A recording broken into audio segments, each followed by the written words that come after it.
എന്തുകൊണ്ടാണ് സ്പേസ് ഇത്ര dark and horrifying ആയിട്ടിരിക്കുന്നത്? ഇത്രയും വലിയ സൂര്യനുള്ളപ്പോൾ എന്തുകൊണ്ടാണ് സ്പേസ് ഇത്ര ഇരുണ്ടിരിക്കുന്നത്? ഇത് ഒരു പക്ഷേ ചന്ദ്രന്റെ മറുവശമായിരിക്കും. അതുകൊണ്ടാവാം വെളിച്ചം ഇല്ലാത്തത്. ഈ ഫോട്ടോയിൽ നോക്കിയാൽ അപ്പോളോ 16 ആൻഡ് സൺ പുറകിൽ കാണാൻ സാധിക്കും.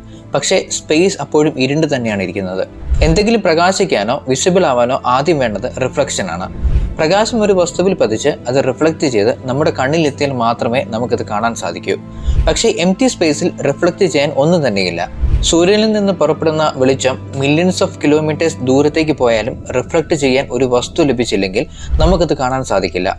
ഭൂമിക്ക് അറ്റ്മോസ്ഫിയർ ഇല്ലായിരുന്നുവെങ്കിൽ ആകാശം ഇങ്ങനെ തന്നെയാണ് നമ്മൾക്കും കാണാൻ സാധിക്കുക. എയർ പാർട്ടിക്കിൾസ് സൂര്യപ്രകാശത്തിലെ ബ്ലൂ ലൈറ്റിനെ റിഫ്ലക്റ്റ് ചെയ്യുന്നത് കൊണ്ടാണ് നമുക്ക് നീലാകാശമായി കാണാൻ സാധിക്കുന്നത്. ഭൂമിയിൽ നിന്ന് ഒരു റോക്കറ്റ് പുറപ്പെട്ട് അറ്റ്മോസ്ഫിയറിന് വെളിയിൽ എത്തിക്കഴിഞ്ഞാൽ ഇങ്ങനെ തന്നെയാണ് സ്പേസിന് മുഴുവനായി കാണാൻ സാധിക്കുക. എല്ലായിടവും ഇരുട്ടായിരിക്കും.